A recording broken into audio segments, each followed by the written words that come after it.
នៅតំបន់ភាគខាងជើងនៃប្រទេសកម្ពុជានៅខេត្តពោធិ៍សាត់ដ៏ស្ងប់ស្ងាត់ចន្លោះជួរភ្នំព្រៃឈើនិងស្បៃអាប់ស្រាលពេលព្រឹកមានរឿងរ៉ាវរបស់ព្រះភិក្ខុមួយអង្គដែលក្រោយមកត្រូវបានគេលើកយកមកនិយាយថាជាព្រះធុតុង្គអ្នកបរិបូរដោយមេត្តានិងបារមីដ៏ជ្រាលជ្រៅព្រះអង្គនោះគឺលោកតាភិនរឿងរ៉ាវរបស់ព្រះអង្គមិនមែនគ្រាន់តែជារឿងអច្ឆរិយៈប៉ុណ្ណោះទេប៉ុន្តែវាគឺជារឿងនៃសេចក្តីព្យាយាមសេចក្តីអត់ធ្មត់និងសេចក្តីបរិសុទ្ធនៃចិត្តរឿងនេះនឹងត្រូវរៀបរាប់យ៉ាងសាមញ្ញដូចជាសម្លេងនិទានរឿងនៅពេលរាត្រីដ៏ស្ងប់ទន់ភ្លន់ជ្រាលជ្រៅនិងពោពេញទៅដោយគតិធម៌ជាតិកំណើតលោកតាភិនមាននាមដើមថាភិនកុលសម្បត្តិព្រះអង្គប្រសូតក្នុងគ្រួសារអ្នកភូមិសាមញ្ញនៅក្នុងភូមិតូចមួយនៅតាមជើងភ្នំទិសខាងជើងនៃខេត្តពោធិ៍សាត់គ្រួសាររបស់ព្រះអង្គប្រកបរបរធ្វើចម្ការធ្វើស្រែជីវិតសាមញ្ញកាន់ខ្ជាប់នូវសិលធម៌និងទំនៀមទម្លាប់បុរាណបិតារបស់ព្រះអង្គជាមនុស្សសុភាពនិយាយតិចមានចិត្តមេត្តាចំពោះមនុស្សមាតារបស់ព្រះអង្គជាស្ត្រីមានចិត្តបរិបូរដោយបុណ្យចូលចិត្តធ្វើបុណ្យទានដាក់បាតរាល់ព្រឹកហើយតែងតែនាំបុត្រប្រុសទៅវត្តតាំងតែពីតូចក្មេងប្រុសឈ្មោះភិនបានធំធាត់ឡើងនៅចំកណ្ដាលសេចក្តីស្ងប់នៃធម្មជាតិសំឡេងខ្យល់បក់បោកកាត់ព្រៃឫស្សីសំឡេងទឹកហូរចេញពីស្ទឹងនិងសំឡេងកណ្ដឹងវត្តនៅពេលព្រឹកព្រលឹមតាំងពីក្មេងមកព្រះអង្គជាក្មេងស្ងប់ស្ងាត់មិនចូលចិត្តសេចក្តីវឹកវរតែងតែអង្គុយស្ងៀមសម្លឹងមើលព្រៃភ្នំអស់រយៈពេលដ៏យូរមនុស្សចាស់ក្នុងភូមិតែងតែនិយាយថាក្មេងនេះមានចិត្តខុសពីក្មេងសាមញ្ញ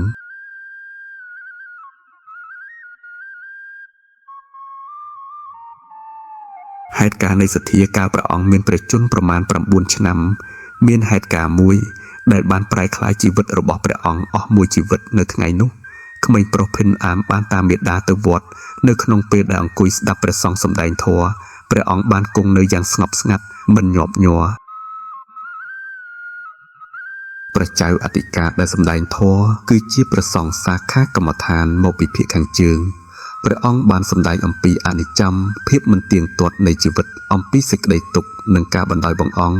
ទោះបីជាក្មេងដទៃមិនយល់នៅពាក្យដែលសម្ដែងក៏ដោយក៏ក្មេងប្រុសភិន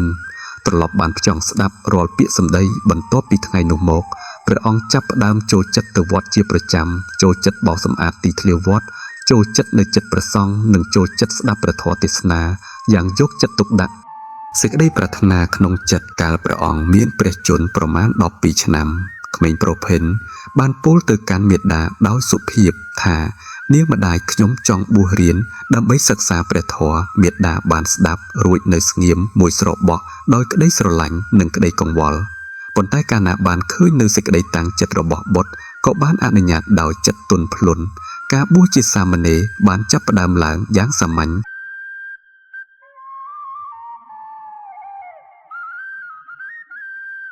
សាមណេរភិនជាអ្នកឧស្សាហ៍ព្យាយាមរក្សាសិលយ៉ាងម៉ឺងម៉ាត់សង្រួមកាយវាចាចិត្តព្រះសង្ឃនៅក្នុងវត្តសុទ្ធតែមានមេត្តាដោយបានឃើញនូវសេចក្តីព្យាយាមនិងសេចក្តីស្ងប់របស់ព្រះអង្គការបានជួបនឹងព្រះសង្ឃសាខាកម្មដ្ឋានការបានចូលដល់ព្រះជន្មគ្រប់ឧបសម្បទាព្រះអង្គបានបួសជាព្រះភិក្ខុក្រោយមកក៏បានមានឱកាសបានជួបនឹងព្រះសង្ឃសាខាកម្មដ្ឋានមួយរូបព្រះសង្ឃរូបនោះមើងម៉ាត់ក្នុងវត្តបាត់តែងតែចេញទៅតង់នៅក្នុងព្រៃជ្រៅលោកតាភិនបានកើតសេចក្តីជ្រះថ្លាជាទីបំផុតព្រះអង្គក៏បានទូលសូមបួសជាកូនសិស្សដើម្បីសិក្សាខាងផ្លូវចិត្តនិងការភាវនាព្រះសង្ឃអង្គនោះបានទទួលព្រះអង្គទុកព្រមទាំងបានព្រានប្រដៅយ៉ាងតឹងតែងឲ្យហ្វឹកហាត់សេចក្តីអត់ធ្មត់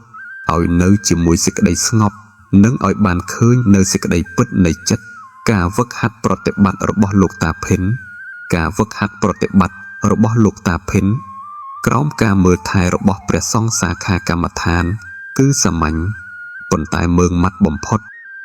ព្រះសង្ឃបានព្រានប្រដៅឲ្យព្រះអង្គភ្ញាក់ពីដំណេកមុនពេលព្រលឹមស្រាងធ្វើកិច្ចការព្រឹកព្រលឹមចម្រើនភាវនានិងហ្វឹកហាត់សតិនៅក្នុងគ្រប់ឥរិយាបថទាំងការដើរទាំងការអង្គុយទាំងការទទួលទានផុតតាហារសូម្បីតែការដកដង្ហើមចូលចេញគ្រប់យ៉ាងត្រូវតែមានសតិត្រួតត្រានៅក្នុងដំណាក់កាលដំបូងចិត្តរបស់លោកតាភិននៅតែកញ្ជ្រោលជាធម្មតាកាលណាអង្គុយភាវនាគំនិតផ្សេងបានផុសឡើងមិនឈប់ពេលខ្លះក៏កើតសេចក្តីងងុយពេលខ្លះក៏កើតសេចក្តីបាក់ទឹកចិត្តប៉ុន្តែព្រះសង្ឃគ្រាន់តែមានបន្ទូលខ្លីៗថាចូលសម្លឹងមើលចិត្តរបស់ខ្លួនកុំប្រយុទ្ធកុំប្រមាទ វាព្រានប្រដៅដ៏ខ្លីនោះបានបោះយ៉ាងជ្រៅនៅក្នុងចិត្តរបស់ព្រះអង្គអស់មួយជីវិតលោកតាភិនក៏បានតាំងចិត្តវឹកហាត់បន្តបន្ទាប់ដោយមិនប្រញាប់ប្រញាល់មិនរំពឹងគ្រាន់តែដឹងដង្ហើមដឹងគំនិតដឹងអារម្មណ៍ដែលកើតឡើងនិងរលត់ទៅបានកន្លងផុតទៅជាច្រើនឆ្នាំចិត្តរបស់ព្រះអង្គបានស្ងប់ស្ងាត់ចុះបន្តិចម្ដងបន្តិចភាពកញ្ជ្រោលបានថយចុះភាពតាំងនៅមាំមួនបានកើនឡើងសេចក្តីសុខដ៏ថ្នមបានកើតឡើងពីសេចក្តីស្ងប់នៅខាងក្នុងព្រះសង្ឃបានឃើញនៅការរីកចម្រើនរបស់សិស្សក៏ចាប់ផ្ដើមបង្រៀនអំពីការនៅក្នុងព្រៃស្ងាត់ឲ្យព្រះអង្គទៅអង្គុយភាវនានៅតាមទីបូជាសពក្រោមដើមឈើធំនិងនៅក្នុងរូងថ្មនៅក្នុងរាត្រីដំបូងដែលព្រះអង្គត្រូវតែនៅក្នុងព្រៃតែម្នាក់ឯងសេចក្តីភ័យខ្លាចបានកើតឡើងយ៉ាងខ្លាំងសំឡេងសត្វព្រៃសំឡេងស្លឹកឈើញាប់ញ័រសំឡេងខ្យល់បក់បោកកាត់មែកឈើរាល់សំឡេងបានធ្វើឲ្យចិត្តញាប់ញ័រ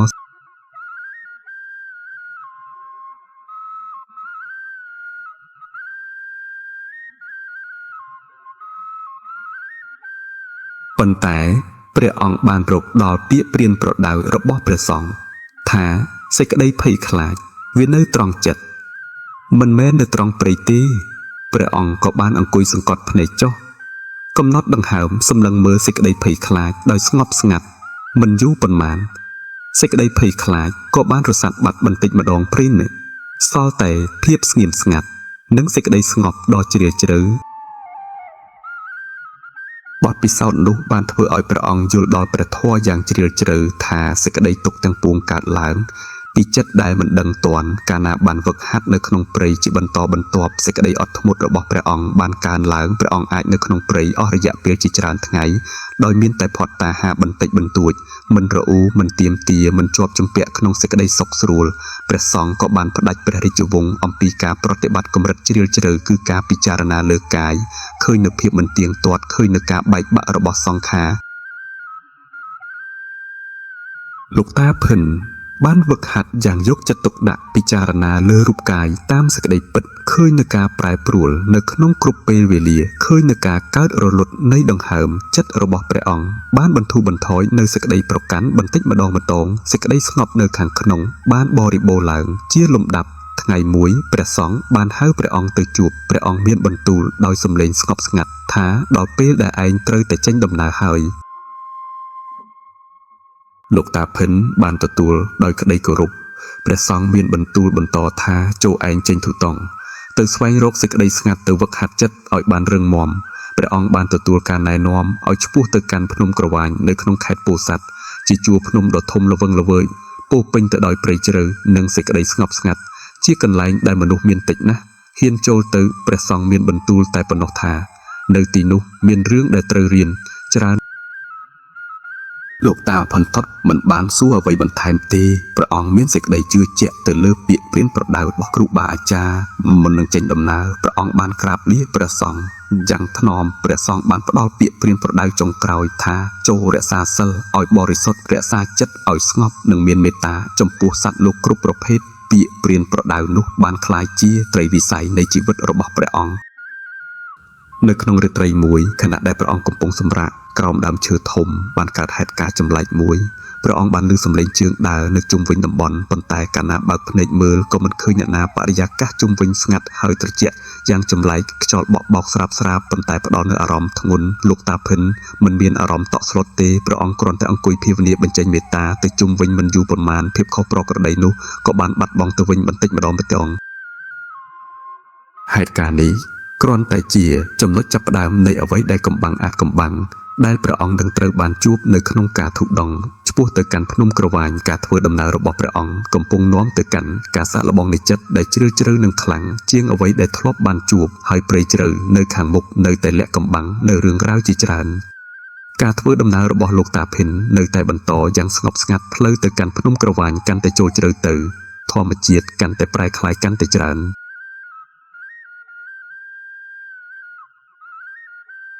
ព្រៃក្រាស់រហូតដល់ពន្លឺព្រះអាទិត្យស្ទើរតែមិនអាចស្រោចស្រពចុះមកបានដើមឈើធំបានប្រងព្រាយមេឃគ្រប់ដណ្ដប់មេឃអាកាសត្រជាក់និងមានសំណើមផ្ទៃដីពោពេញទៅដោយស្លឹកឈើកកចេញសំឡេងសត្វស្លាបនិងសត្វល្អិតបន្លឺឡើងលាយឡំនៅក្នុងភាពស្ងៀមស្ងាត់លោកតាភិនបានដើរដោយមានសតិគ្រប់ជំហានត្រូវបានអនុវត្តយ៉ាងប្រុងប្រយ័ត្នព្រះអង្គបានកំណត់ដង្ហើមរក្សាចិត្តឲ្យតាំងនៅមាំមួនមិនបណ្ដោយឲ្យគំនិតកញ្ជ្រោល ជាច្រើនថ្ងៃកន្លងផុតទៅព្រះអង្គបានចាប់ផ្ដើមចូលទៅក្នុងតំបន់ដែលមនុស្សកម្រនឹងបានដើរទៅដល់ផ្លូវបានរសាត់បាត់សល់តែព្រៃជ្រៅនិងភ្នំដែលស្មុគស្មាញនៅក្នុងថ្ងៃខ្លះព្រះអង្គមិនបានឃើញមនុស្សសូម្បីតែម្នាក់មានតែសត្វព្រៃដែលបានបង្ហាញខ្លួនម្ដងម្កាលដូចជាសត្វក្តាន់ស្វានិងសត្វស្លាបជាច្រើនប្រភេទសត្វទាំងនោះមិនបានបង្ហាញនូវភាពភ័យខ្លាចចំពោះព្រះអង្គឡើយប្រៀបដូចជាពួកវាបានដឹងដល់សេចក្តីស្ងប់នៃចិត្តរបស់អ្នកធ្វើដំណើរលោកតាផិនតែងតែឈប់បញ្ចេញមេត្តាដល់សត្វទាំងពួងដោយចិត្តទន់ភ្លន់ការធុតង់បានបន្តយ៉ាងសាមញ្ញព្រះអង្គបានទទួលទានផតតាហារតាមដែលបានពីការបិណ្ឌបាតនៅតាមភូមិដែលបានឆ្លងកាត់ពេលខ្លះក៏ត្រូវតែទទួលទានតែទឹកនិងផ្លែឈើព្រៃប៉ុន្តែព្រះអង្គមិនបានត្រេកអរឬអាក់អន់ចិត្តឡើយគ្រាន់តែរក្សាចិត្តឲ្យនៅជាកណ្ដាលកាលណាចូលមកចិត្តដល់តំបន់ភ្នំក្រវាញភ្នំចាប់ផ្ដើមខ្ពស់និងចោតផ្លូវពោពេញទៅដោយថ្មនិងច្រាំងថ្មស្បៃអាប់ក្រាស់បានគ្របដណ្ដប់ពេញមួយថ្ងៃបរិយាកាសជុំវិញស្ងប់ស្ងាត់និងជ្រាលជ្រៅរហូតដល់ហាក់ដូចជាពិភពមួយទៀតនៅក្នុងល្ងាចថ្ងៃមួយខណៈដែលព្រះអាទិត្យបានលាចាក់ពីកំពូលភ្នំលោកតាភិនបានរកឃើញរូងតូចមួយរូងនោះនៅតាមជើងច្រាំងថ្មមាត់រូងងងឹតនិងជ្រៅនៅខាងក្នុងស្ងាត់ស្ងៀមព្រះអង្គបានពិចារណាហើយឃើញថាសមរម្យជាកន្លែងសម្រាកនិងភាវនាក៏បានចូលទៅសម្អាតនិងរៀបចំកន្លែងអង្គុយយ៉ាងសាមញ្ញនៅក្នុងរាត្រីនោះព្រះអង្គបានអង្គុយភាវនានៅក្នុងរូងភាពស្ងៀមស្ងាត់ដ៏ជ្រាលជ្រៅបានផ្សព្វផ្សាយទៅទូទាំងតំបន់មានតែសំឡេងដង្ហើមនិងសំឡេងខ្យល់ដែលបក់បោកកាត់មាត់រូងកាលណាពេលវេលាកន្លងផុតទៅចិត្តរបស់ព្រះអង្គបានប្រមូលផ្ដុំគ្នាទៅជាសមាធិជ្រាលជ្រៅអារម្មណ៍ចំពោះកាយបានធូរស្រាលបន្តិចម្ដងបន្ទោងចិត្តកំពុងស្ងប់ស្ងាត់និងទន់ភ្លន់ប៉ុន្តែនៅក្នុងពេលដែលចិត្តកំពុងស្ងប់ព្រះអង្គត្រឡប់បានទទួលអារម្មណ៍ដល់រឿងមួយហាក់ដូចជាមាននរណាម្នាក់ឈរនៅពីក្រោយវាជាអារម្មណ៍ដែលស្រាលប៉ុន្តែច្បាស់លោកតាភិនមិនមានអារម្មណ៍ភ័យខ្លាចឡើយព្រះអង្គបានដកប្រតិចេញពីសមាធិបន្តិចម្ដងរួចបើកភ្នែកយឺតៗនៅក្នុងរូងទទេគ្មាននរណាព្រះអង្គក៏បានត្រឡប់ចូលទៅភាវនាវិញមួយស្របបកក្រោយមកអារម្មណ៍នោះបានកើតឡើងម្ដងទៀតលើកនេះច្បាស់ជាងមុនបរិយាកាសនៅក្នុងរូងត្រជាក់ចុះយ៉ាងចម្លែកខ្យល់ស្រាលបានបក់បោកខណៈដែលនៅមាត់រូងគ្មានខ្យល់លោកតាភិនបានតាំងសតិបញ្ចេញមេត្តាទៅជុំវិញហើយមានបន្ទូលក្នុងប្រតិយ៉ាងទន់ភ្លន់ថាប្រសិនបើមាននរណាម្នាក់នៅទីនេះសូមចូលមានសុខកុំបានមានពាវរានឹងគ្នាឡើយរំពេចនោះភាពធ្ងន់ធ្ងរនៅក្នុងអាកាសបានធូរស្រាលបន្តិចម្ដងម្សូនបរិយាកាសបានត្រឡប់ទៅស្ងប់ស្ងាត់ដូចដើមរាត្រីនោះបានកន្លងផុតទៅយ៉ាងស្ងប់ស្ងាត់ព្រឹកព្រលឹមលោកតាភិនបានចេញពីរូង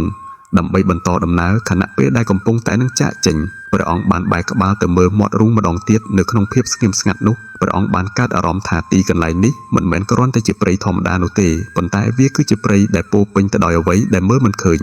ការធ្វើដំណើររបស់ព្រះអង្គបានបន្តទៅកាន់តែចូលជ្រៅទៅក្នុងតំបន់ភ្នំក្រវាញហេតុការចម្លែកបានកើតឡើងកាន់តែញឹកញាប់នៅក្នុងរាត្រីខ្លះព្រះអង្គបានឮសំឡេងសូត្រធម៌ដូចជាសំឡេងមនុស្សបន្លឺឡើងស្រាប់ៗនៅក្នុងព្រៃជ្រៅសំឡេងនោះស្រាលវែងនិងបន្តបន្ទាប់ពោពេញទៅដោយសេចក្តីសោកប៉ុន្តែកាលណាដើរទៅមើលក៏មិនឃើញនរណានៅក្នុងរាត្រីមួយទៀតខណៈពេលកំពុងអង្គុយភាវនាក្រោមដើមឈើធំព្រះអង្គបានឃើញពន្លឺស្រអាប់អណ្ដែតនៅចន្លោះដើមឈើពន្លឺនោះបានធ្វើចលនាយឺតៗមុននឹងរសាត់បាត់ទៅលោកតាភិនគ្រាន់តែកំណត់ដឹងមិនជាប់ជំពាក់មិនស្វែងរកពីព្រោះព្រះអង្គបានរកជានិច្ចថាអ្វីដែលកើតឡើងតែងតែរលត់ទៅជាធម្មតាការទូតងនៅពេលនេះមិនមែនដើម្បីស្វែងរកអធិឫទ្ធិទេប៉ុន្តែដើម្បីវឹកហាត់ចិត្តឲ្យដឹងទាន់នៅសេចក្តីពិត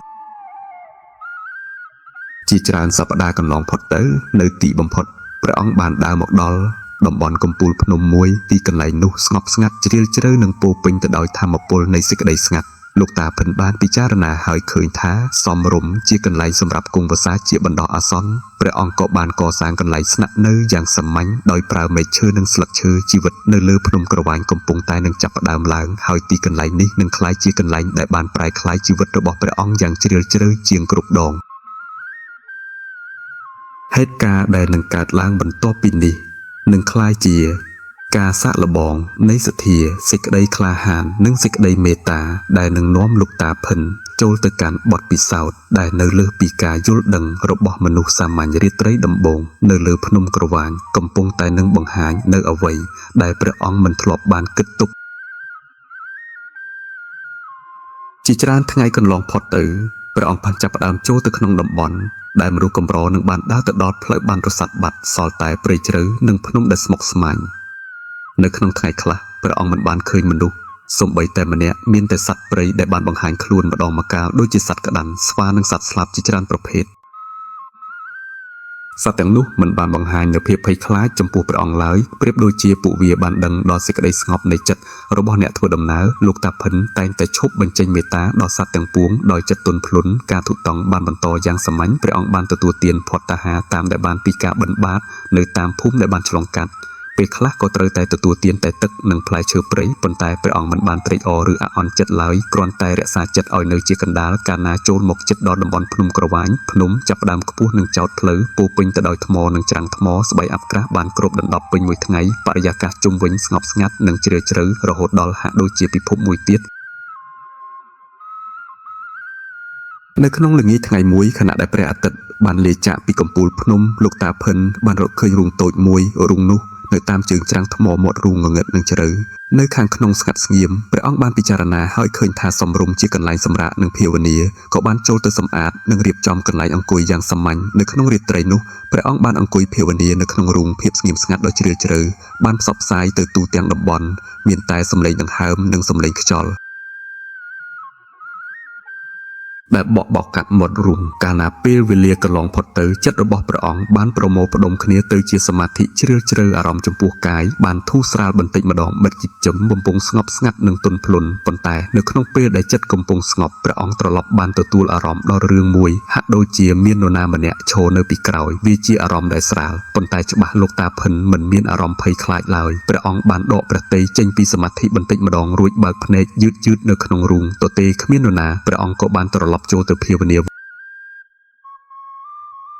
មួយស្របក់ក្រោយមកអារម្មណ៍នោះបានកើតឡើងម្ដងទៀតលើកនេះច្បាស់ជាងមុនបរិយាកាសនៅក្នុងរូងត្រជាក់ចុះយ៉ាងចម្លែកខ្យល់ស្រាលបានបក់បោកខណៈដែលនៅមាត់រូងគ្មានខ្យល់លោកតាភិនបានតាំងសតិបញ្ចេញមេត្តាទៅជុំវិញហើយមានបន្ទូលក្នុងព្រះទ័យយ៉ាងទន់ភ្លន់ថាប្រសិនបើមាននរណាម្នាក់នៅទីនេះសូមចូលមានសុខកុំបានមានពាវេរានឹងគ្នាឡើយរំពេចនោះភាពធ្ងន់ធ្ងរនៅក្នុងអាកាសបានធូរស្រាលបន្តិចម្ដងបន្តិចមកបរិយាកាសបានត្រឡប់ទៅស្ងប់ស្ងាត់ដូចដើមរាត្រីនោះបានកន្លងផុតទៅយ៉ាងស្ងប់ស្ងាត់ព្រឹកព្រលឹមលោកតាភិនបានចេញពីរូងលអាងដើម្បីបន្តដំណើរខណៈពេលដែលកំពុងតែនឹងចាក់ចេញព្រះអង្គបានបែរព្រះកេសទៅមើលមាត់រូងម្ដងទៀតនៅក្នុងភាពស្ងៀមស្ងាត់នោះព្រះអង្គបានកើតអារម្មណ៍ថាទីកន្លែងនេះមិនមែនគ្រាន់តែជាព្រៃធម្មតានោះទេប៉ុន្តែវាគឺជាព្រៃដែលពោពេញទៅដោយអ្វីដែលមើលមិនឃើញការធ្វើដំណើររបស់ព្រះអង្គបានបន្តទៅកាន់តែចូលជ្រៅទៅក្នុងតំបន់ភ្នំក្រវាញហេតុការចម្លែកបានកើតឡើងកាន់តែញឹកញាប់នៅក្នុងរាត្រីខ្លះព្រះអង្គបានឮសំឡេងសូត្រធម៌ដូចជាសំឡេងមនុស្សបន្លឺឡើងស្រាលស្រាលនៅក្នុងព្រៃជ្រៅសំឡេងនោះស្រាលវែងនិងបន្តបន្ទាប់ពោពេញទៅដោយសេចក្តីសោកប៉ុន្តែកាលណាដើរទៅមើលក៏មិនឃើញនរណានៅក្នុងរាត្រីមួយទៀតខណៈពេលកំពុងអង្គុយភាវនាក្រោមដើមឈើធំព្រះអង្គបានឃើញពន្លឺស្រអាប់អណ្ដែតនៅចន្លោះដើមឈើពន្លឺនោះបានធ្វើចលនាយឺតៗមុននឹងរសាត់បាត់ទៅលោកតាភិនគ្រាន់តែកំណត់ដឹងមិនជាប់ជំពាក់មិនស្វែងរកពីព្រោះព្រះអង្គបានរកជានិច្ចថាអ្វីដែលកើតឡើងតែងតែរលត់ទៅជាធម្មតាការទុដងនៅពេលនេះមិនមែនដើម្បីស្វែងរកមុនវិជ្ជាអ្វីទេប៉ុន្តែដើម្បីហ្វឹកហាត់ចិត្តឲ្យដឹងទាន់នៅសេចក្តីពិតជាច្រើនសប្តាហ៍កន្លងផុតទៅនៅទីបំផុតព្រះអង្គបានមុនមកដល់តំបន់កំពូលភ្នំមួយទីកន្លែងនោះស្ងប់ស្ងាត់ជ្រាលជ្រៅនិងពោពេញទៅដោយថាមពលនៃសេចក្តីស្ងាត់លោកតាភិនបានពិចារណាហើយឃើញថាសំរុំជាកន្លែងសម្រាប់គង់វសាជាបណ្ដោះអាសន្នព្រះអង្គក៏បានកសាងកន្លែងស្នាក់នៅយ៉ាងសាមញ្ញដោយប្រើមែកឈើនិងស្លឹកឈើជីវិតនៅលើភ្នំក្រវាញកំពុងតែនឹងចាប់ផ្ដើមឡើងហើយទីកន្លែងនេះនឹងក្លាយជាកន្លែងដែលបានប្រែក្លាយជីវិតរបស់ព្រះអង្គយ៉ាងជ្រាលជ្រៅជាងសពដង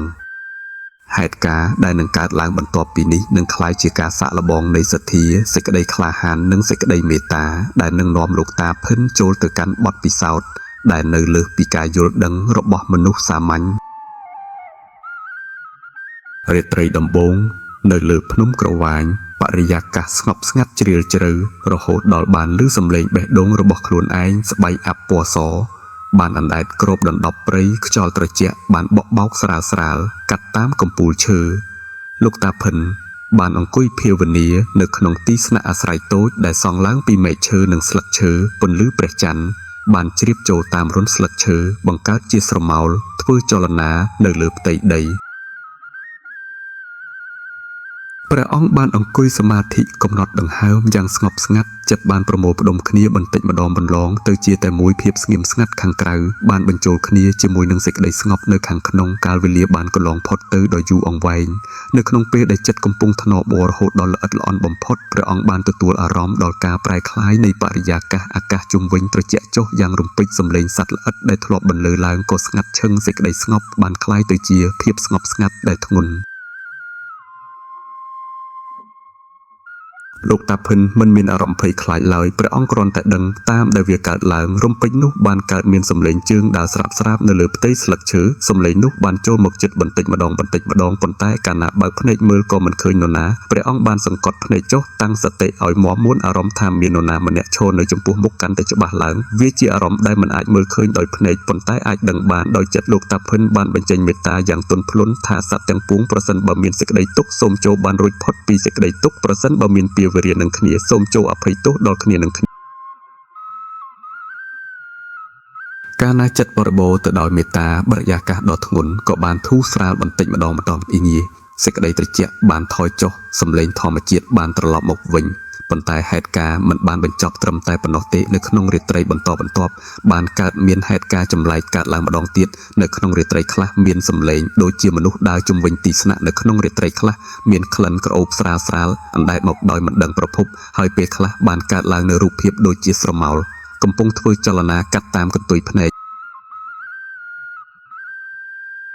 លោកតាភិនមិនបានចាប់អារម្មណ៍ឡើយព្រះអង្គគ្រាន់តែរក្សាចិត្តឲ្យនៅជាកណ្ដាលពីព្រោះព្រះអង្គយល់ថាអ្វីទាំងនេះគ្រាន់តែជាអាការៈនៃធម្មជាតិឬប្រហែលជាសភាពចិត្តដែលបានបង្ហាញខ្លួនចំពោះអ្នកប្រតិបត្តិគឺការដឹងទាន់ជាច្រើនថ្ងៃកន្លងផុតទៅចិត្តរបស់ព្រះអង្គកាន់តែស្ងប់ស្ងាត់និងជ្រាលជ្រៅសេចក្តីភ័យខ្លាចមិនអាចគ្របសង្កត់បានសេចក្តីមេត្តាបានផ្សព្វផ្សាយយ៉ាងធម្មជាតិថ្ងៃមួយខណៈពេលដែលព្រះអង្គកំពុងដើរចង្ក្រាមនៅលើទីវាលដីតូចមួយនៅមុខទីស្នាក់ព្រះអង្គបានឃើញស្នាមជើងចម្លែកនៅលើផ្ទៃដីស្នាមនោះដូចជាស្នាមជើងមនុស្សប៉ុន្តែមានទំហំធំជាងច្រើនស្នាមជើងបានបង្ហាញខ្លួនតែមួយស្របក់រួចក៏រសាត់បាត់ទៅនៅចំពោះមុខលោកតាភិនគ្រាន់តែកំណត់ដឹងមិនជាប់ជំពាក់ពីព្រោះព្រះអង្គបានឃើញថារូបនិងនាមទាំងពួងមិនទៀងទាត់កាលណានៅលើភ្នំក្រវាញកាន់តែយូរអារម្មណ៍ដែលថាមានអ្វីកំបាំងអាចកំបាំងកំពុងសម្លឹងមើលកាន់តែច្បាស់ឡើងប៉ុន្តែវាមិនមែនជាអារម្មណ៍នៃសត្រូវទេផ្ទុយទៅវិញវាគឺជាអារម្មណ៍ស្ងប់និងជ្រាលជ្រៅហាក់ដូចជាមានអ្នកការពារនៅក្នុងរាត្រីមួយខណៈពេលដែលព្រះអង្គកំពុងអង្គុយភាវនាតាមធម្មតាចិត្តរបស់ព្រះអង្គបានប្រមូលផ្ដុំគ្នាស្ងប់ស្ងាត់យ៉ាងជ្រាលជ្រៅជាងគ្រប់ដងនៅក្នុងសេចក្តីស្ងប់នោះព្រះអង្គបានឃើញរូបភាពលេចឡើងនៅក្នុងចិត្តវាគឺជារូបភាពនៃព្រះភិក្ខុចាស់មួយអង្គកំពុងអង្គុយសមាធិក្រោមដើមឈើធំព្រះភ័ក្ត្រស្ងប់ស្ងាត់ពោពេញទៅដោយមេត្តារូបភាពនោះបានបង្ហាញខ្លួនយ៉ាងច្បាស់ហាក់ដូចជានៅចំពោះមុខប៉ុន្តែកាលណាព្រះអង្គបានដកព្រះទ័យរូបភាពនោះក៏រសាត់បាត់ទៅលោកតាភិនមិនបានប្រកាន់ថាវាជានិមិត្តពិសេសនោះទេគ្រាន់តែដឹងរួចទុកជាទទេការប្រតិបត្តិរបស់ព្រះអង្គបានបន្តយ៉ាងទៀងទាត់ព្រឹកថ្ងៃមួយខណៈពេលដែលព្រះអង្គកំពុងចេញទៅស្វែងរកទឹកនៅតាមតំបន់ជុំវិញភ្នំព្រះអង្គបានរកឃើញសំណល់ចេតិយចាស់មួយកន្លែងចេតិយនោះបានបាក់បែកទៅតាមកាលវេលាត្រូវបានគ្របដណ្ដប់ដោយវល្លិនិងថ្នាំកកតំបន់ជុំវិញចេតិយស្ងប់ស្ងាត់យ៉ាងចម្លែកលោកតាភិនបានចូលទៅក្រាបថ្វាយបង្គំដោយសង្រួមនៅក្នុងពេលនោះចិត្តរបស់ព្រះអង្គបានកើតមានសេចក្តីស្ងប់យ៉ាងជ្រាលជ្រៅភ្លាមហាក់ដូចជាទីកន្លែងនេះធ្លាប់ជាកន្លែងប្រតិបត្តិរបស់ព្រះសង្ឃអ្នកកាន់សិលក្នុងអតីតកាលព្រះអង្គក៏បានសម្អាតតំបន់នោះហើយតាំងចិត្តប្រើប្រាស់ជាកន្លែងភាវនាមួយបន្ថែមទៀតចាប់តាំងពីថ្ងៃនោះមកហេតុការណ៍កំបាំងអាចកំបាំងខ្លះបានចាប់ផ្ដើមប្រែក្លាយភាពធ្ងន់ធ្ងរដែលធ្លាប់មានបានคล้ายទៅជា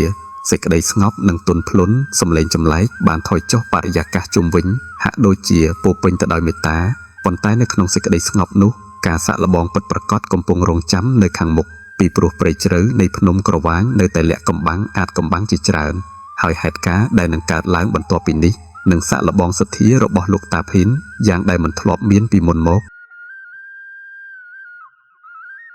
ជាច្រើនថ្ងៃបន្ទាប់មកលោកតាភិននៅតែគង់វស្សានៅលើភ្នំក្រវាញយ៉ាងស្ងប់ស្ងាត់ជីវិតរបស់ព្រះអង្គសាមញ្ញភ្ញាក់ពីដំណេកមុនពេលព្រលឹមស្រាង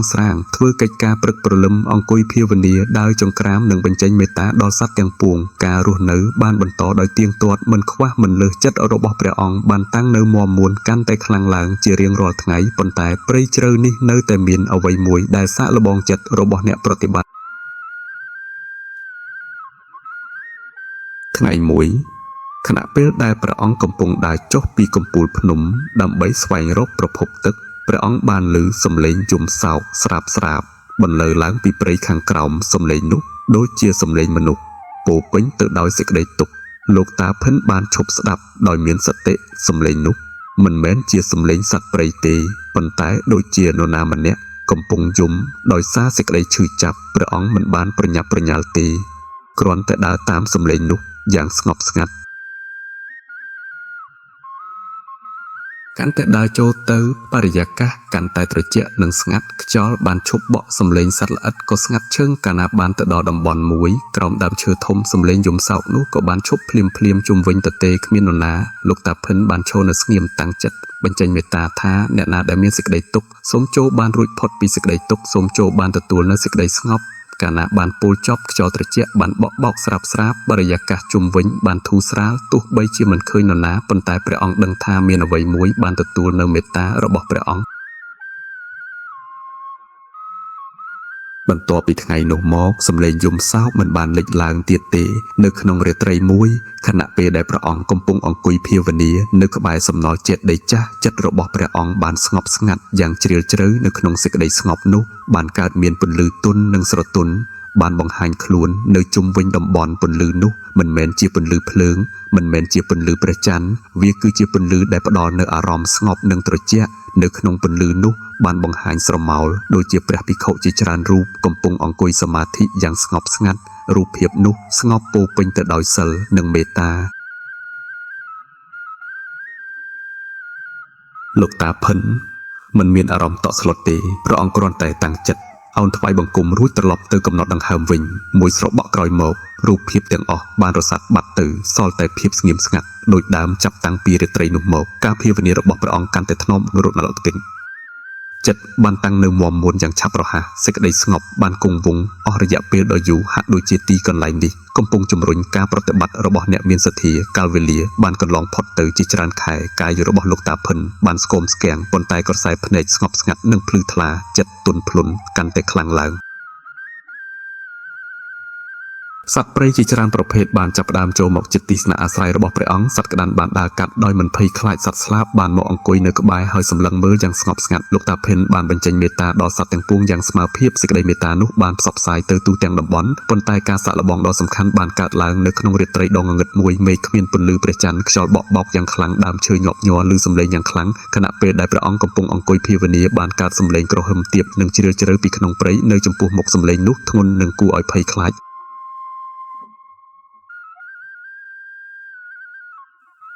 មួយស្របក់ក្រោយមក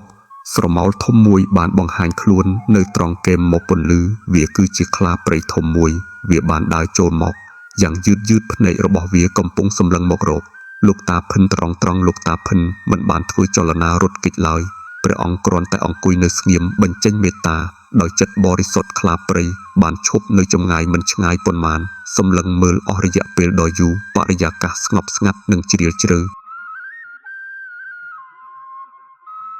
នៅទីបំផុតវាបានបន្ទាបក្បាលចុះបន្តិចម្ដង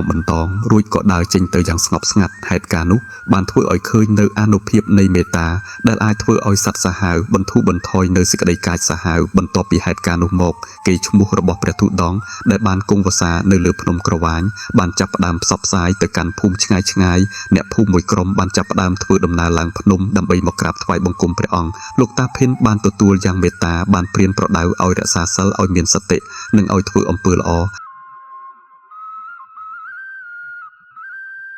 ព្រះអង្គមិនបានបង្ហាញឥទ្ធិឫទ្ធិមិនបានអួតអាងអ្វីទេគ្រាន់តែបង្រៀនឲ្យដឹងទាន់ចិត្តរបស់ខ្លួនឯងប៉ុន្តែការមកដល់របស់មនុស្សកំពុងនាំមកនៅហេតុការណ៍ថ្មីដែលនឹងបដូរផ្លូវទូតង់របស់ព្រះអង្គពីព្រោះនៅក្នុងក្រុមអ្នកភូមិនោះមានមនុស្សម្នាក់ដែលបាននាំយករឿងទុក្ខធ្ងន់មកសុំជំនួយហើយរឿងនោះបានតាក់ទងទៅនឹងអ្វីដែលកំបាំងអាចកំបាំងនៅក្នុងព្រៃភ្នំក្រវាញដែលគួរឲ្យភ័យខ្លាចជាងអ្វីដែលធ្លាប់បានជួបថ្ងៃមួយអ្នកភូមិមួយក្រុមតូចបានធ្វើដំណើរឡើងមកដល់ទីស្នាក់អាស្រ័យរបស់លោកតាភិន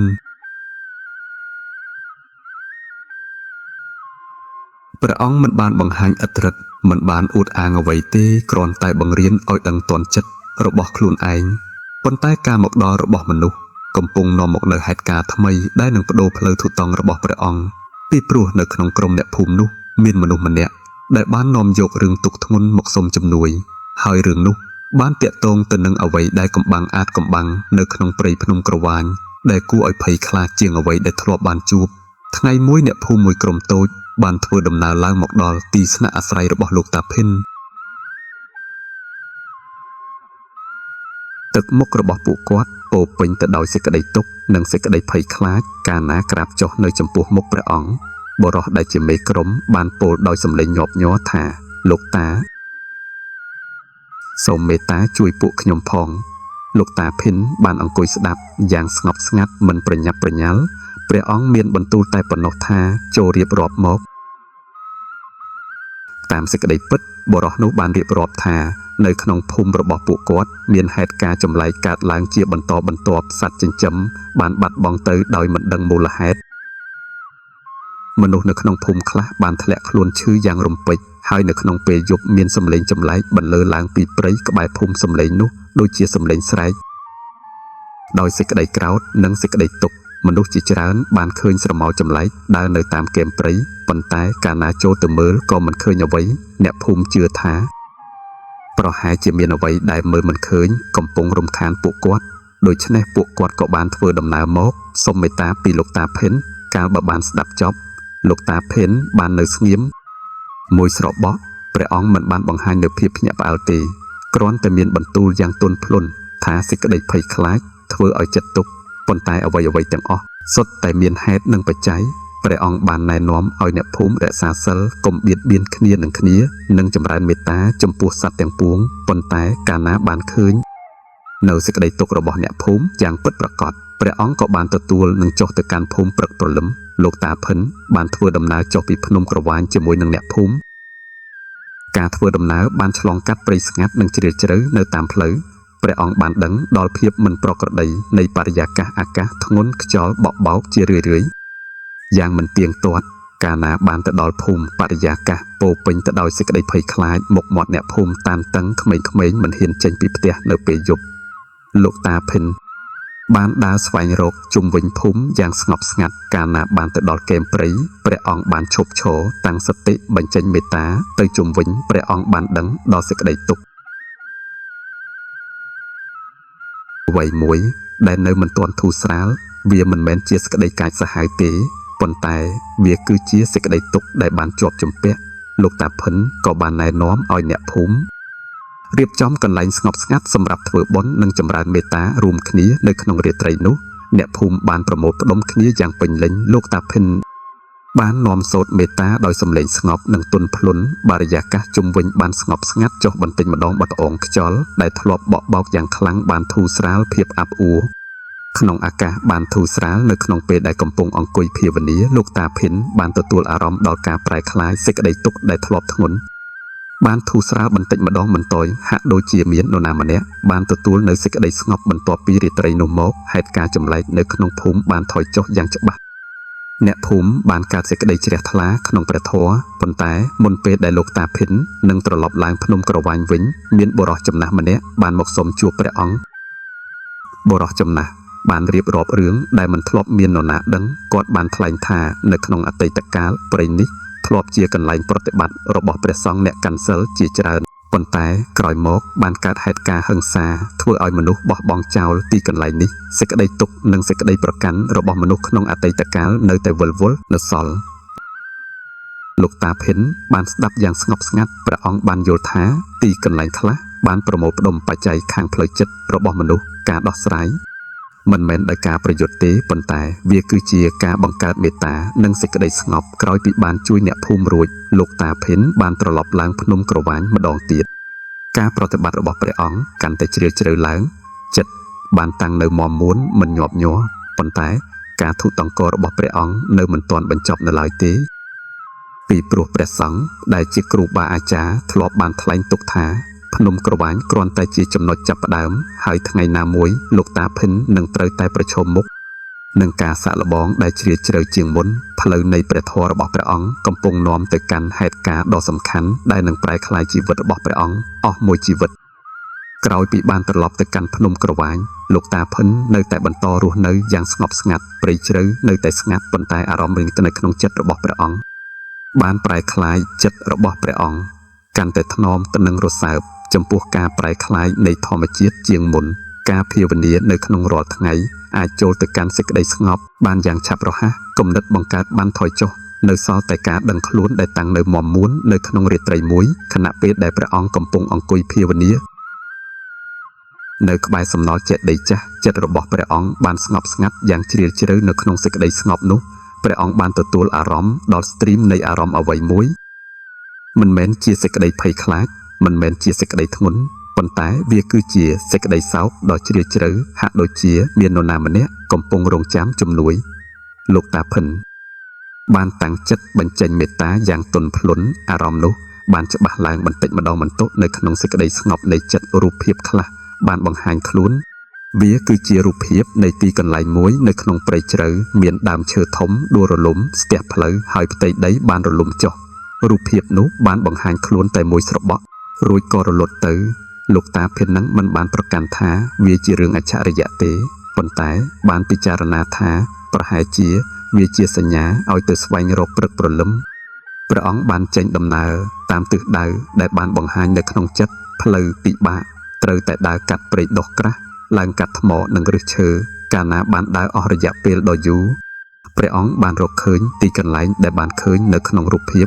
ដើមឈើធំបានដួលរលំស្ទះផ្លូវផ្ទៃដីបានរលំទៅជារណ្ដៅជ្រៅតំបន់នោះស្ងាត់ជ្រងំយ៉ាងចម្លែកលោកតាភិនបានចូលទៅជិតយ៉ាងប្រុងប្រយ័ត្ននៅក្នុងរណ្ដៅព្រះអង្គបានរកឃើញសំណល់បុរាណដ្ឋានតូចមួយហាក់ដូចជាគ្រឹះចេតិយចាស់ដែលត្រូវបានដីកប់ជុំវិញពោពេញទៅដោយបំណែកឥដ្ឋនិងថ្មព្រះអង្គបានឈរនៅស្ងៀមបញ្ចេញមេត្តានៅក្នុងពេលនោះចិត្តរបស់ព្រះអង្គបានកើតសេចក្តីស្ងប់យ៉ាងជ្រាលជ្រៅភ្លាមហាក់ដូចជាទីកន្លែងនេះធ្លាប់ជាកន្លែងប្រតិបត្តិរបស់ព្រះសង្ឃអ្នកកាន់សិលក្នុងអតីតកាលលោកតាភិនក៏បានសម្អាតតំបន់តាមដែលអាចធ្វើបានហើយអង្គុយភាវនានៅទីនោះខណៈពេលដែលចិត្តបានប្រមូលផ្ដុំគ្នារូបភាពអតីតកាលខ្លះបានបង្ហាញនៅក្នុងចិត្តវាគឺជារូបភាពនៃព្រះភិក្ខុជាច្រើនរូបកំពុងប្រតិបត្តិធម៌យ៉ាងព្យាយាមប៉ុន្តែក្រោយមកបានកើតភាពវឹកវរពីមនុស្សខាងក្រៅទីកន្លែងនេះត្រូវបានបោះបង់ចោល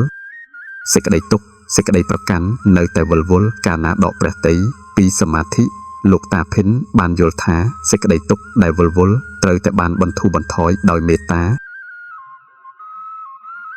ចាប់តាំងពីថ្ងៃនោះមកព្រះអង្គបានមកភាវនានៅទីនេះជាប្រចាំបញ្ចេញមេត្តាយ៉ាងបន្តបន្ទាប់កាលវេលាបានកន្លងផុតទៅជាច្រើនខែ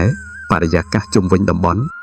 បានប្រែក្លាយភាពអាប់អួរដែលធ្លាប់មានបានរសាត់បាត់បន្តិចម្ដងបន្តិចព្រៃជុំវិញមើលទៅស្រស់ថ្លាសម្លេងសត្វស្លាបនិងសត្វព្រៃបានត្រឡប់មកវិញនៅក្នុងរាត្រីមួយខណៈពេលដែលព្រះអង្គកំពុងអង្គុយភាវនានៅទីនោះបានកើតមានខ្យល់ទន់បក់បោកមកព្រមទាំងអារម្មណ៍ស្ងប់និងជ្រាលជ្រៅយ៉ាងដែលមិនធ្លាប់មានពីមុនមកចិត្តរបស់ព្រះអង្គបរិសុទ្ធធូរស្រាលដូចជាបន្ទុកអ្វីមួយបានធូរស្រាលចុះលោកតាភិនបាននមាចិត្តឧទ្ទិសបុណ្យកុសលដល់អ្នកដែលធ្លាប់បានតាក់ទងជាមួយនឹងទីកន្លែងនេះចាប់តាំងពីថ្ងៃនោះមកហេតុការកំបាំងអាចកំបាំងជាច្រើននៅក្នុងព្រៃភ្នំក្រវាញបានថយចុះយ៉ាងច្បាស់ការប្រតិបត្តិរបស់លោកតាភិនបានបន្តចិត្តរបស់ព្រះអង្គស្ងប់មាំមួនសេចក្តីយល់ដឹងក្នុងព្រះធម៌កាន់តែជ្រាលជ្រៅប៉ុន្តែការធូរដង្របស់ព្រះអង្គនៅមិនទាន់បញ្ចប់នៅឡើយទេថ្ងៃមួយខណៈពេលដែលព្រះអង្គកំពុងអង្គុយភាវនាចិត្តរបស់ព្រះអង្គបានរកដល់ព្រះសង្ឃដែលជាគ្រូបាអាចារ្យពាក្យព្រានប្រដៅរបស់ព្រះអង្គបានបង្ហាញខ្លួនយ៉ាងច្បាស់នៅក្នុងចិត្តកាលណាចិត្តស្ងប់ហើយចូលត្រឡប់ទៅជួយមនុស្សលោកតាភិនបានយល់ថាការប្រតិបត្តិមិនមែនសម្រាប់តែខ្លួនឯងតែប៉ុណ្ណោះទេប៉ុន្តែវាគឺដើម្បីប្រយោជន៍ដល់សត្វលោកព្រះអង្គក៏បានចាប់ផ្ដើមពិចារណាអំពីការចុះពីភ្នំក្រវាញការសម្រេចចិត្តនៅពេលនេះនឹងក្លាយជាចំណុចប្រែក្លាយដ៏សំខាន់ពីព្រោះការត្រឡប់ទៅកាន់ពិភពខាងក្រៅនឹងនាំមកនូវការសាកល្បងថ្មីដែលខុសពីការនៅក្នុងព្រៃហើយរឿងរ៉ាវរបស់លោកតាភិនកំពុងបោះជំហានឆ្ពោះទៅកាន់ដំណាក់កាលថ្មីនៃជីវិតជាច្រើនថ្ងៃបន្ទាប់មកលោកតាភិនបានពិចារណាយ៉ាងល្អិតល្អន់ព្រះអង្គបានឃើញថាការនៅក្នុងព្រៃស្ងាត់បានធ្វើឲ្យចិត្តស្ងប់ប៉ុន្តែមេត្តាពិតប្រាកដត្រូវតែផ្សព្វផ្សាយទៅកាន់មនុស្សដែលនៅតែមានទុក្ខ ព្រះអង្គក៏បានសម្រេចចិត្តចុះពីភ្នំក្រវាញជាបណ្ដោះអាសន្នដើម្បីជួយព្រានប្រដៅមនុស្សតាមការសមគួរមុននឹងចាក់ចេញពីកន្លែងគង់វសាលោកតាភិនបានក្រាបថ្វាយបង្គំសំណល់ចេតិយចាស់យ៉ាងនិនរៀបព្រះអង្គបានតាំងចិត្តបដិញ្ញាថាសូមឲ្យទីកន្លែងនេះចូលបានស្ងប់ស្ងាត់ចូលបានជាកន្លែងឧបការៈដល់អ្នកប្រតិបត្តិនៅក្នុងពេលអនាគតបន្ទាប់មកព្រះអង្គបានប្រមូលគ្រឿងបរិក្ខារតែបន្តិចបន្តួចហើយចាប់ផ្ដើមចេញដំណើរការចុះពីភ្នំក្រវាញខុសពីការឡើងក្នុងពេលដំបូងចិត្តរបស់ព្រះអង្គមាំមួនការដើរស្ងប់ស្ងាត់និងស្រាលព្រៃដែលធ្លាប់មើលទៅកំបាំងអាចកំបាំងបានផ្ដល់នូវអារម្មណ៍ទន់ភ្លន់សត្វព្រៃដែលបានជួបនៅតាមផ្លូវមិនបានបង្ហាញនូវភាពភ័យខ្លាចហាក់ដូចជាពួកវាបានដឹងដល់មេត្តារបស់អ្នកធ្វើដំណើរកាលណាបានឆ្លងកាត់ព្រៃជ្រៅចូលមកដល់តំបន់ដែលមានភូមិខ្ចាត់ខ្ចាយអ្នកភូមិជាច្រើនបានចងចាំព្រះអង្គបានដំណឹងនៃការត្រឡប់មកវិញរបស់លោកតាភិនបានផ្សព្វផ្សាយយ៉ាងឆាប់រហ័សមនុស្សសុទ្ធតែមកក្រាបថ្វាយបង្គំសូមស្ដាប់ព្រះធម៌ទេសនាលោកតាភិនមិនបានបង្ហាញខ្លួនថាជាអ្នកមានគ្រឿងស័ក្តិសិទ្ធិទេព្រះអង្គគ្រាន់តែព្រានប្រដៅយ៉ាងសាមញ្ញឲ្យរក្សាសិលឲ្យមានសតិនិងឲ្យដឹងទាន់ចិត្តថ្ងៃមួយមានបុរសវ័យក្មេងម្នាក់បានមកជួបព្រះអង្គបុរសនោះមានទឹកមុខក្រៀមក្រំចិត្តពោពេញទៅដោយសេចក្តីទុក្ខគាត់បានថ្លែងថាខ្ញុំមានសេចក្តីក្រោធនៅក្នុងចិត្តច្រើនមិនអាចស្ងប់បានលោកតាភិនបានស្ដាប់យ៉ាងមេត្តារួចមានបន្ទូលយ៉ាងទន់ភ្លន់ថាសេចក្តីក្រោធវាឆេះចិត្តរបស់អ្នកខឹងមុនគេចូលវឹកហាត់សម្លឹងមើលចិត្តរបស់ខ្លួនព្រះអង្គបានបង្រៀនអំពីវិធីកំណត់ដង្ហើមនិងការចម្រើនមេត្តាបរិសុទ្ធវ័យក្មេងបានអនុវត្តតាមសេចក្តីទុក្ខក្នុងចិត្តបានធូរស្រាលបន្តិចម្ដងរឿងរ៉ាវនេះបានធ្វើឲ្យមនុស្សកាន់តែមានសេចក្តីជ្រះថ្លាប៉ុន្តែការនៅចិត្តមនុស្សក៏បាននាំមកនៅការសាក់លបងមួយបែបទៀតមនុស្សមួយក្រុមបានចាប់ផ្ដើមលើកដំកើងព្រះអង្គហួសហេតុខ្លះជឿថាព្រះអង្គមានអំណាចពិសេសលោកតាភិនបានព្រមានយ៉ាងសុភាពថាកុំជាប់ជំពាក់ក្នុងបុគ្គលចូលយកព្រះធម៌ជាទីពឹងព្រះអង្គបានប្រយ័ត្នមិនឲ្យមនុស្សវង្វេងនៅក្នុងរឿងអច្ឆរិយៈពីព្រោះគោលដៅនៃព្រះធម៌គឺការរួចផុតពីសេចក្តីទុក្ខនៅក្នុងពេលដែលព្រះអង្គកំពុងបួសនៅក្នុងភូមិមួយបានកើតហេតុការណ៍សំខាន់មួយក្មេងម្នាក់ធ្លាក់ខ្លួនឈឺធ្ងន់ក្រុមគ្រួសារពោពេញទៅដោយសេចក្តីទុក្ខពួកគេបានមកសុំឲ្យលោកតាភិនជួយលោកតាភិនមិនបានថ្លែងថាខ្លួនអាចព្យាបាលបានទេព្រះអង្គគ្រាន់តែទៅសួរសុខទុក្ខបញ្ចេញមេត្តានិងព្រានប្រដៅក្រុមគ្រួសារឲ្យតាំងសតិព្រះអង្គមានបន្ទូលថាជីវិតប្រព្រឹត្តទៅតាមហេតុនិងបច្ច័យចូលធ្វើចិត្តឲ្យស្ងប់ក្រុមគ្រួសារនោះបានកើតសេចក្តីក្លាហានខាងផ្លូវចិត្តទោះបីជាត្រូវតែប្រឈមមុខនឹងភាពមិនប្រកបប្រការមនុស្សបានចាប់ផ្ដើមយល់ថាពាក្យព្រានប្រដៅរបស់លោកតាភិនមិនមែនជាការដោះស្រាយបញ្ហាខាងក្រៅទេប៉ុន្តែវាគឺជាការបដូរចិត្តនៅខាងក្នុងជាច្រើនខែកន្លងផុតទៅលោកតាភិនបានធ្វើដំណើរព្រានប្រដៅតាមភូមិនានាជីវិតរបស់ព្រះអង្គសាមញ្ញនឹងប្រមូលអ្វីកាលណាឃើញថាមនុស្សមានការយល់ដឹងសមគួរព្រះអង្គតែងតែចាក់ចេញយ៉ាងស្ងាត់ស្ងាត់មិនជាប់ជំពាក់នឹងគេឈ្មោះនៅក្នុងរាត្រីមួយខណៈពេលដែលព្រះអង្គកំពុងសម្រាកក្រោមដើមឈើនៅចន្លោះការទូតង់ព្រះអង្គបានអង្គុយភាវនាតាមធម្មតានៅក្នុងសេចក្តីស្ងប់នោះចិត្តរបស់ព្រះអង្គបានទទួលអារម្មណ៍ដល់ស្ទ្រីមនៃព្រះធម៌ដ៏ជ្រាលជ្រៅការយល់ដឹងអំពីអនិច្ចំបានបង្ហាញខ្លួនយ៉ាងច្បាស់ដោយដែលមិនធ្លាប់មានពីមុនមករូបនិងនាមទាំងពួងកើតឡើងរួចក៏រលត់ទៅគ្មានអ្វីគួរតែប្រកាន់ចិត្តរបស់ព្រះអង្គបានធូរស្រាលនិងមានសេរីភាពសេចក្តីមេត្តាបានផ្សព្វផ្សាយយ៉ាងទូលំទូលាយដោយគ្មានការប្រមាណបទពិសោធន៍នេះគឺជាចំណុចប្រែក្លាយដ៏សំខាន់នៅក្នុងការប្រតិបត្តិរបស់ព្រះអង្គព្រឹកព្រលឹមលោកតាភិនបានអង្គុយសម្លឹងមើលពន្លឺថ្ងៃពេលព្រឹកយ៉ាងស្ងប់ស្ងាត់ព្រះអង្គបានយល់ច្បាស់ថាផ្លូវនៃព្រះធម៌គ្មានទីបញ្ចប់មានតែការវឹកហាត់ចិត្តយ៉ាងបន្តបន្ទាប់ចាប់ពីថ្ងៃនោះមកជីវិតរបស់លោកតាភិនបានចូលទៅកាន់ដំណាក់កាលថ្មីនៃការព្រានប្រដៅនិងការទូតង់គេឈ្មោះរបស់ព្រះអង្គបានចាប់ផ្ដើមផ្សព្វផ្សាយទៅកាន់ទីឆ្ងាយឆ្ងាយហើយរឿងរ៉ាវជាច្រើនកំពុងនឹងកើតឡើងទាំងការបានជួបនឹងអ្នកស្វែងរកព្រះធម៌ការសាក់លបងនៃសទ្ធានិងហេតុការណ៍ដែលនឹងធ្វើឲ្យមនុស្សនិយាយដល់ព្រះអង្គអស់មួយជីវិតកាលវេលាបានកន្លងផុតទៅយ៉ាងស្ងៀមស្ងាត់លោកតាភិននៅតែធូតតង់ធ្វើដំណើរពីភូមិមួយទៅកាន់ភូមិមួយទៀតព្រះអង្គមិនបានបង្កើតសំណាក់មិនបានសង់វត្តមិនបានប្រមូលសក្ការៈគ្រាន់តែរស់នៅយ៉ាងសមគួរនិងព្រានប្រដៅអ្នកមានសទ្ធាថ្ងៃមួយនៅក្នុងពេលធ្វើដំណើរឆ្លងកាត់ព្រៃនៅតាមជើងភ្នំ លោកតាភិនបានរកឃើញព្រះភិក្ខុវ័យក្មេងមួយរូបអង្គុយនៅក្រោមដើមឈើធំទឹកមុខរបស់ព្រះភិក្ខុវ័យក្មេងនោះពោពេញទៅដោយសេចក្តីទុក្ខកាលណាឃើញលោកតាភិនព្រះភិក្ខុវ័យក្មេងនោះបានក្រាបចុះយ៉ាងនិនរៀបរួចថ្លែងថាខ្ញុំបានប្រតិបត្តិមកជាយូរតែចិត្តនៅតែមិនស្ងប់កាលណាប្រតិបត្តិកាន់តែមានសេចក្តីទុក្ខលោកតាភិនបានអង្គុយចុះនៅក្បែរយ៉ាងមេត្តាព្រះអង្គមានបន្ទូលដោយសម្លេងស្ងប់និងទន់ភ្លន់ថាកុំប្រតិបត្តិដើម្បីចង់បានសេចក្តីស្ងប់ចូលប្រតិបត្តិដើម្បីដឹងនៅអ្វីដែលមិនស្ងប់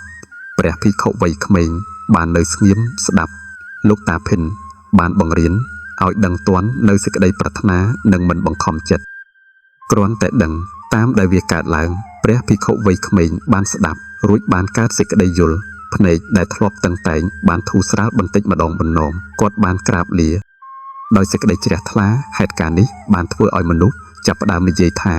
លោកតាភិនជាអ្នកមានបញ្ញាជ្រាលជ្រៅប៉ុន្តែព្រះអង្គគ្រាន់តែមានបន្ទូលជានិច្ចថាព្រះធម៌គឺជារបស់កណ្ដាលអ្នកណាប្រតិបត្តិអ្នកនោះនឹងបានឃើញដោយខ្លួនឯងនៅក្នុងពេលធ្វើដំណើរមួយដងលោកតាភិនបានធ្វើដំណើរត្រឡប់ចូលមកជិតព្រៃក្បែរភ្នំក្រវាញម្ដងទៀតព្រៃនោះនៅតែស្ងប់ស្ងាត់និងជ្រាលជ្រៅដូចដើមកាលណាព្រះអង្គបានចូលទៅដល់តំបន់ដែលធ្លាប់គង់វស្សាបរិយាកាសជុំវិញស្ងប់ស្ងាត់និងត្រជាក់យ៉ាងចម្លែកហាក់ដូចជាទីកន្លែងបានចងចាំព្រះអង្គបានអង្គុយភាវនានៅក្បែរសំណល់ចេតិយចាស់ចិត្តបានប្រមូលផ្ដុំគ្នាយ៉ាងឆាប់រហ័សនៅក្នុងសេចក្តីស្ងប់នោះបានកើតអារម្មណ៍ទន់ភ្លន់ផ្សព្វផ្សាយសេចក្តីទុក្ខដែលធ្លាប់វិលវល់មិនបានបង្ហាញខ្លួនទៀតទេលោកតាភិនបានយល់ថាមេត្តាដែលបានសន្សំអស់រយៈពេលដ៏យូរបានឧបការៈដល់ទីកន្លែងនេះនៅក្នុងរាត្រីមួយខណៈពេលដែលព្រះអង្គកំពុងអង្គុយភាវនាបានកើតមានខ្យល់ទន់បក់បោកមកព្រមទាំងក្លិនក្រអូបស្រាបបរិយាកាសជុំវិញបានភ្លឺនិងទន់ភ្លន់នៅក្នុងសេចក្តីស្ងប់នោះព្រះអង្គបានទទួលអារម្មណ៍ដល់សេចក្តីធូរស្រាលនិងសេចក្តីបរិសុទ្ធនៃចិត្តយ៉ាងដែលមិនធ្លាប់មានពីមុនមកសេចក្តីប្រកាន់ដែលជ្រាលជ្រៅនៅក្នុងចិត្តបានធូរស្រាលចុះយ៉ាងដាច់ខាតនៅសល់តែការដឹងខ្លួនដ៏បរិសុទ្ធព្រះអង្គមិនបានប្រកាន់ថាវាជារបស់ពិសេសទេគ្រាន់តែដឹងរួចទុកជាទទេប៉ុន្តែចាប់តាំងពីថ្ងៃនោះមកសេចក្តីស្ងប់នៃចិត្តរបស់ព្រះអង្គបានមាំមួនកាន់តែឡើងយ៉ាងច្បាស់ដំណឹងអំពីព្រះធុដងអ្នកស្ងប់នៃភ្នំក្រវាញបានផ្សព្វផ្សាយទៅឆ្ងាយព្រះសង្ឃនិងអ្នកប្រតិបត្តិជាច្រើនបានចាប់ផ្ដើមធ្វើដំណើរមកសូមការណែនាំលោកតាភិនបានព្រានប្រដៅយ៉ាងសាមញ្ញឲ្យរក្សាសិលជាមូលដ្ឋានឲ្យមានសតិក្នុងគ្រប់ពេលវេលានិងឲ្យចម្រើនមេត្តាព្រះអង្គមិនបានបង្រៀនអ្វីដែលស្មុគស្មាញទេពីព្រោះព្រះអង្គបានឃើញថាសេចក្តីពិតគឺនៅចិត្តខ្លួនឯងប៉ុន្តែកាលណាមនុស្សកាន់តែច្រើនសេចក្តីស្ងប់និងស្ងាត់បានថយចុះលោកតាភិនបានពិចារណាហើយឃើញថាអ្នកប្រតិបត្តិគួរតែមិនជាប់ជំពាក់សូម្បីតែទីកន្លែងថ្ងៃមួយព្រះអង្គបានចាកចេញពីភ្នំក្រវាញម្ដងទៀតយ៉ាងស្ងាត់ស្ងាត់ដោយគ្មាននរណាដឹងជាមុនការធុតង់ថ្មីរបស់ព្រះអង្គបានឆ្ពោះទៅកាន់ព្រៃជ្រៅដែលឆ្ងាយជាងមុនផ្លូវឆ្ងាយនិងពិបាកប៉ុន្តែចិត្តរបស់ព្រះអង្គស្ងប់មាំមួនហាក់ដូចជាគ្រប់ជំហានគឺជាការភាវនាការធ្វើដំណើរនៅពេលនេះនឹងនាំលោកតាភិនទៅជួបនឹងហេតុការណ៍សំខាន់មួយទៀតហេតុការណ៍ដែលនឹងសាកល្បងទាំងមេត្តាទាំងបញ្ញានិងសេចក្តីអត់ធ្មត់ហើយរឿងរ៉ាវនោះនឹងคล้ายទៅជារឿងព្រេងដែលមនុស្សនិយាយបន្តទៅការធុតង់ថ្មីរបស់លោកតាភិនបាននាំព្រះអង្គចូលទៅក្នុងព្រៃជ្រៅដែលឆ្ងាយនិងពិបាកដើមផ្លូវពោពេញទៅដោយច្រាំងថ្មខ្ពស់ខ្ពស់ជ្រលងភ្នំជ្រៅជ្រៅនិងព្រៃក្រាស់ដែលពន្លឺព្រះអាទិត្យមិនអាចស្រោចស្រពចុះមកបានបរិយាកាសជុំវិញស្ងាត់និងជ្រាលជ្រៅលោកតាភិនបានដើរដោយមានសតិមិនប្រញាប់មិនយឺតគ្រប់ជំហានបានប្រព្រឹត្តទៅដោយមានការដឹងខ្លួនជាច្រើនថ្ងៃកន្លងផុតទៅភូមិបានឃ្លាតឆ្ងាយមិនមានមនុស្សឲ្យបណ្ឌបាតព្រះអង្គបានទទួលទានតែទឹកពីស្ទឹងនិងផ្លែឈើព្រៃតាមដែលបានរកឃើញកាយបានទន់ខ្សោយចុះប៉ុន្តែចិត្តនៅតែមាំមួនព្រះអង្គបានពិចារណាសេចក្តីឃ្លានឃើញថា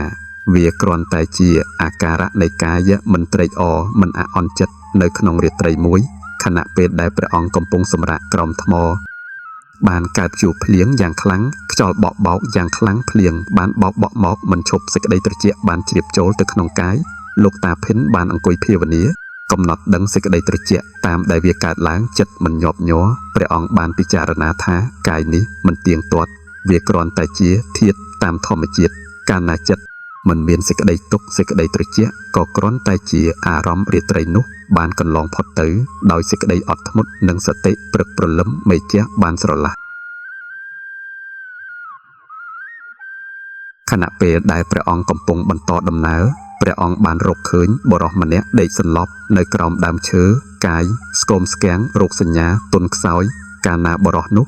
បានឃើញលោកតាភិនគាត់បានថ្លែងយ៉ាងស្អកថាខ្ញុំវង្វេងផ្លូវអស់ជាច្រើនថ្ងៃគ្មានអាហារលោកតាភិនមិនបានស្ទាក់ស្ទើរឡើយព្រះអង្គបានចែករំលែកផុតតាហារបន្តិចបន្តួចដែលមានហើយនាំបុរសនោះទៅកាន់ប្រភពទឹកព្រះអង្គបានព្រានប្រដៅឲ្យគាត់តាំងសតិនិងឲ្យកម្លាំងចិត្តយ៉ាងទន់ភ្លន់កាលណាបុរសនោះមានកម្លាំងឡើងវិញគាត់បានក្រាបថ្វាយបង្គំលោកតាភិនដោយសេចក្តីជ្រះថ្លាហេតុការណ៍នេះគឺជាការបង្ហាញមេត្តាយ៉ាងសាមញ្ញដោយមិនប្រាថ្នាអ្វីតបស្នងការធ្វើដំណើរបានបន្តកាលណាចូលទៅក្នុងព្រៃជ្រៅកាន់តែខ្លាំងឡើងបរិយាកាសជុំវិញចាប់ផ្ដើមប្រែក្លាយសំឡេងធម្មជាតិបានថយចុះសេចក្តីស្ងៀមស្ងាត់កាន់តែធ្ងន់នៅក្នុងរាត្រីមួយខណៈពេលដែលព្រះអង្គកំពុងអង្គុយភាវនាបានកើតសំឡេងខ្យល់ក្រហមនៅជុំវិញខ្លួនទាំងដែលដើមឈើមិនញាប់ញ័រអាកាសត្រជាក់យ៉ាងរំពេចលោកតាភិនបានតាំងសតិមាំមួនបញ្ចេញមេត្តាទៅជុំវិញមិនយូរប៉ុន្មានភាពខុសប្រក្រតីនោះក៏បានធូរស្រាលបន្តិចម្ដងបន្ទងព្រះអង្គបានពិចារណាថាអ្វីដែលកើតឡើងតែងតែរលត់ទៅជាធម្មតាជាច្រើនថ្ងៃបន្ទាប់មកព្រះអង្គបានរកឃើញកន្លែងបោះបង់ចោលមួយគឺសំណង់បុរាណដែលបាក់បែកទៅតាមកាលវេលាតំបន់ជុំវិញស្ងាត់និងត្រជាក់យ៉ាងចម្លែកលោកតាភិនបានចូលទៅដោយសង្រួមរួចអង្គុយភាវនានៅក្នុងសេចក្តីស្ងប់នោះចិត្តរបស់ព្រះអង្គបានទទួលអារម្មណ៍ដល់សេចក្តីទុក្ខអ្វីមួយដែលនៅវិលវល់ព្រះអង្គបានបញ្ចេញមេត្តាយ៉ាងបន្តបន្ទាប់ក្នុងពេលដែលកំពុងគង់វស្សានៅទីកន្លែងនោះបានកើតហេតុការណ៍មួយនៅក្នុងរាត្រីមួយខណៈពេលដែលព្រះអង្គកំពុងអង្គុយសមាធិមានបុរសម្នាក់បានបង្ហាញខ្លួនឈរនៅចំពោះមុខទឹកមុខសោកសៅភ្នែកពោពេញទៅដោយសេចក្តីទុក្ខបុរសនោះបានសុំជំនួយលោកតាភិនមិនបានស្ទាក់ស្ទើរឡើយព្រះអង្គគ្រាន់តែបញ្ចេញមេត្តានិងមានបន្ទូលដោយចិត្តទន់ភ្លន់ថាចូលបោះបង់ចោលនៅសេចក្តីប្រកាន់ចូលទៅកាន់សេចក្តីស្ងប់រូបភាពនោះបានរសាត់បាត់បន្តិចម្ដងបន្ទាន់បរិយាកាសជុំវិញបានស្ងប់ស្ងាត់និងត្រជាក់លោកតាភិនបានយល់ថាសត្វលោកទាំងពួងសុទ្ធតែមានសេចក្តីទុក្ខនិងត្រូវការសេចក្តីមេត្តាបន្ទាប់ពីហេតុការណ៍នោះមកចិត្តរបស់ព្រះអង្គបានបរិបូរណ៍ដោយមេត្តាកាន់តែខ្លាំងឡើងសេចក្តីករុណាបានផ្សព្វផ្សាយទៅកាន់សត្វទាំងពួងដោយមិនជ្រើសរើសកាលវេលាបានកន្លងផុតទៅការប្រតិបត្តិរបស់លោកតាភិនបានជ្រាលជ្រៅឡើងជាលំដាប់ព្រះអង្គបានយល់ច្បាស់ថាសេចក្តីស្ងប់ដែលពិតប្រាកដកើតឡើងពីការបោះបង់មិនមែនមកពីការស្វែងរកថ្ងៃមួយខណៈពេលដែលកំពុងអង្គុយភាវនានៅពេលព្រឹកព្រលឹមចិត្តរបស់ព្រះអង្គបានស្ងប់ស្ងាត់និងបរិសុទ្ធយ៉ាងខ្លាំងអារម្មណ៍នៃការរួចផុតពីសេចក្តីប្រកាន់បានបង្ហាញខ្លួនយ៉ាងច្បាស់ចិត្តធូរស្រាលស្ងប់ស្ងាត់និងពោពេញទៅដោយមេត្តាដោយគ្មានការប្រមាណបទពិសោធន៍នេះគឺជាចំណុចប្រែក្លាយដ៏សំខាន់នៅក្នុងជីវិតរបស់លោកតាភិនចាប់ពីថ្ងៃនោះមកព្រះអង្គបានរស់នៅដើម្បីប្រយោជន៍ដល់អ្នកដទៃធ្វើដំណើរព្រានប្រដៅមនុស្សបញ្ចេញមេត្តានិងជាគំរូនៃសេចក្តីស្ងប់រឿងរ៉ាវរបស់ព្រះអង្គបានចាប់ផ្ដើមคล้ายទៅជារឿងព្រេងដែលមនុស្សនិយាយបន្តប៉ុន្តែសម្រាប់លោកតាភិនគ្រប់យ៉ាងគ្រាន់តែជាកាតព្វកិច្ចការធ្វើដំណើរនៃព្រះធម៌នៅតែបន្តយ៉ាងគ្មានទីបញ្ចប់